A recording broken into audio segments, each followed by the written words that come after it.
Alright, here's the Brothers in Arms, and I'm going to have it up side by side. The gunner is on the left-hand side of the screen. I'm in the Excelsior on the right side of the screen. We are on steps. The Excelsior, of course, is a Tier 5 premium heavy tank, the British heavy tank. And it gets preferred matchmaking, so we'll see about the Tier 6. So Gunnar and I have decided that we're going to go over to the west side of the map.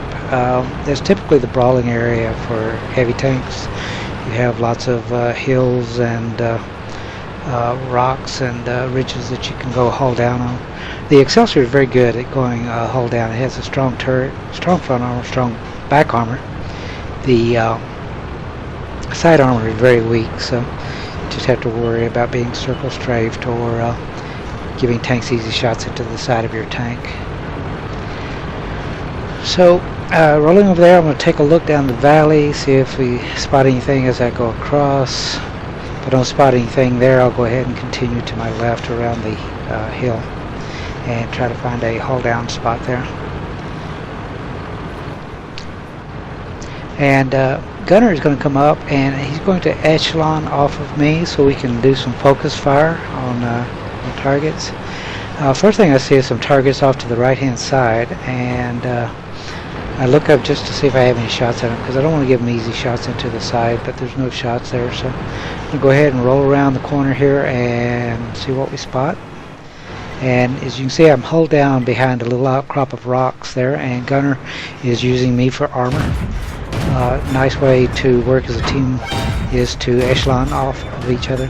So now we're going to put focus fire into the tank destroyer there, and we'll take that one down pretty quickly.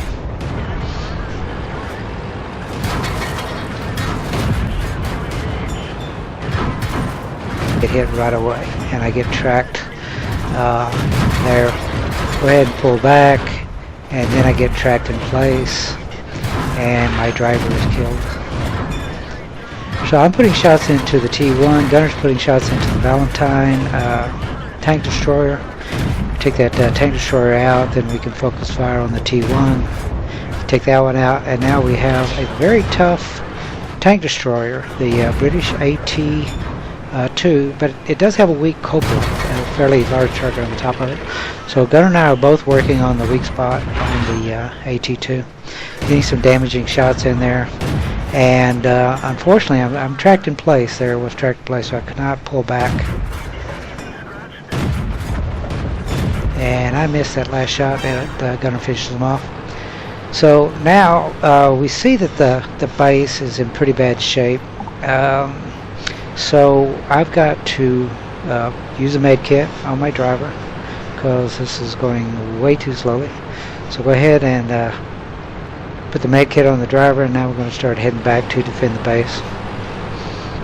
Now Gunner and I were talking this. We see that we're down 4 to 7 on the tanks, and there's really no point in pushing toward their cap, because we would probably be capped out before we could get over there and do any real damage. So we're just going to go as quickly as we can back towards our base. And here I have to take hats off to our AMX-40. He does a very good job of defending the base and fighting off these guys. If he had not put up such a stiff defense back there, we probably would have had 3 to 4 tanks sitting on our cap, and it might have been tough to get back there if they'd had 3 running the countdown. So as we pull up here, we see that there's an Su-85, there's a Crusader, and the Su-85 dips down and takes off around the hill.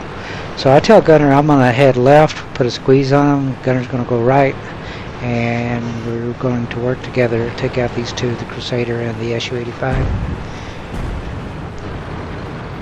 Coming up around the hill, the Su-85 has disappeared. So Gunner is chasing the Crusader up into the hill, and so I let him know that I'm going to go ahead and put the squeeze on the Crusader and come around to the opposite flank of him, and Gunner's going to push around to the right side of the hill and come up. I'm a little bit worried about the Su-85, but not too much, because the Excelsior does have strong back armor on it. So I've still got pretty good hit points, and if he did come out, I would be able to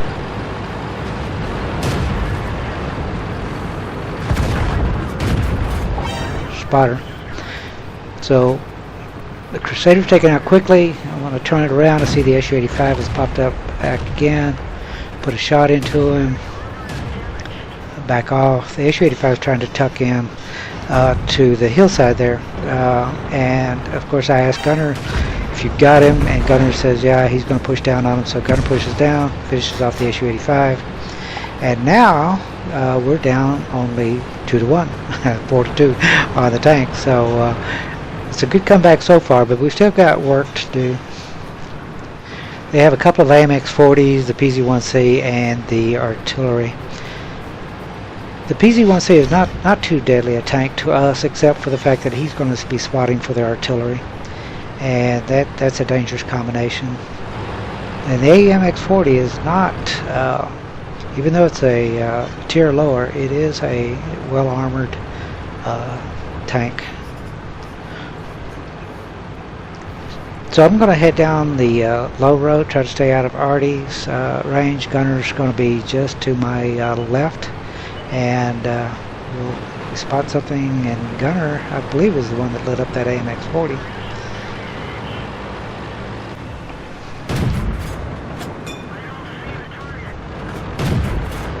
So it disappears off of Gunner's radar there, but I know where he is, so I'm going to push hard into that AMX-40. I'm not going to slow down to give Artie a shot. And then coming around the little outcropping of rocks here, I know the AMX-40 was just up to my right, and there he is, and he appears to be AFK. Now there's a big difference. An AFK AMX-40 that did not defend his base, and our AMX-40 that just did a tremendous job of delaying the enemy on getting to our base. The AMX-40 was not in our platoon, but he worked very well as a teammate and gave us a chance to make that comeback against this team. So now it's 2-3. The other AMX-40 has been spotted by Gunner. I thought about rolling up to the top there, but then I realized I do not want to give the Artie a clear shot at me. I'm not sure where the Artie is, but I think I might be close to him down here at their end to the base, and that means the shell gets there a lot faster and they can be more accurate. So Gunner finishes off the MX-40, and now we're talking about our options. What do we want to do now? Got a PZ-1C, and we got a artillery, and that artillery on their side has done a good job. You can see how many kills he has. So Gunner says he's going to go back and defend the base, and I'm going to go Artie hunting. So we're going to split up a bit here. As I said, the PZ-1C is not so deadly to us, except for the fact that he's spotting for the artillery, and now Gunner has just gotten lit up. So I know that with Gunner being lit, if Artie's focusing on anything, he's aiming in at Gunner. So I can go ahead and roll up and hopefully catch him by surprise. A lot of times the Artie is back here behind these train tracks, so that's why you'll see me wandering around behind the base, not trying to cap. We're actually trying to finish these two guys off. We still have plenty of time on the game clock.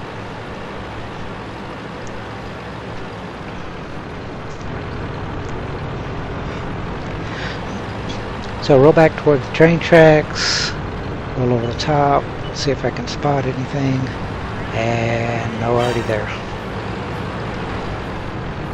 So now I'm going to head back over toward the west side of the map, see if Artie is somewhere back here behind these train tracks, and once again pull up toward the middle of the map. Pull up to these rail cars, just don't give him any direct fire on me if he's over there, and again, nothing spotted back there. So now Gunner, I've still been commuting all along and said we'll just cap and make them come to us, and of course Gunner gets spotted right away by the PZ-1C. Now the surprising thing to me at this part of it is you will see on both sides of the replay no Artie rounds come in. And that was quite surprising that Artie was not working with the PZ-1C at this point. He had already been working with that PZ-1C. I don't know whether they could finish this off, but it would have been a lot more deadly there toward the end. PZ1C was doing a good job, and he's a good player on the enemy side there. You look, you can see by XVM, he's one of their better players.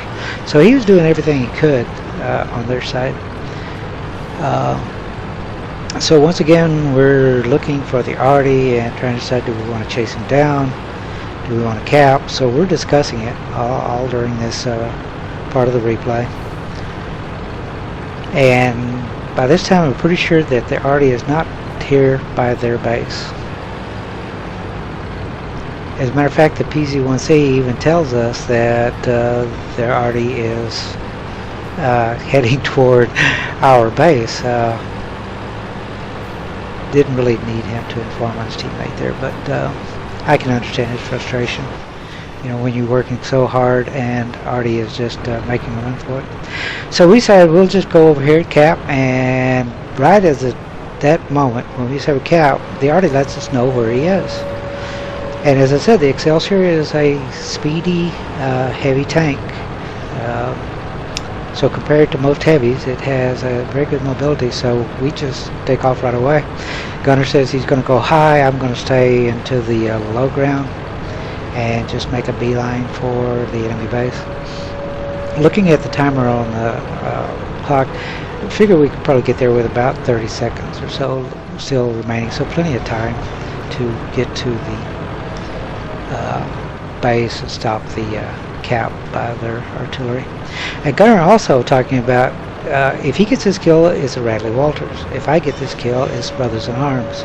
So one of the nice things about platooning is that you decide how do you want to do this. And we said we want to go with the Brothers in Arms. So Gunner is going to roll up.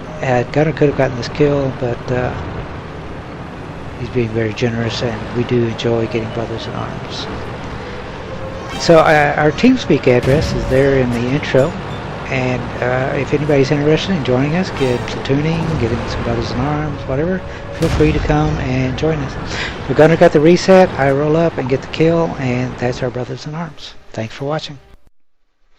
Alright, taking a look at the after action report, I did receive a first class, bruiser, fire for effect, shell proof, cool headed, Brothers in Arms, steel wall, and high caliber.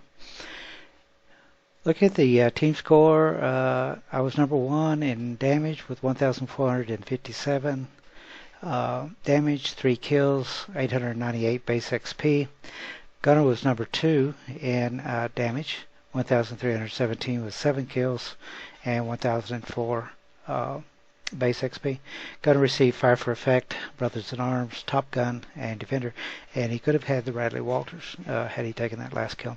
So as you can see in our platoon, we were the top in damage.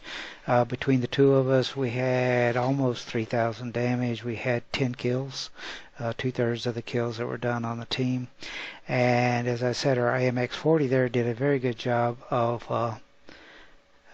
defending the base, so we could get back there and come from behind.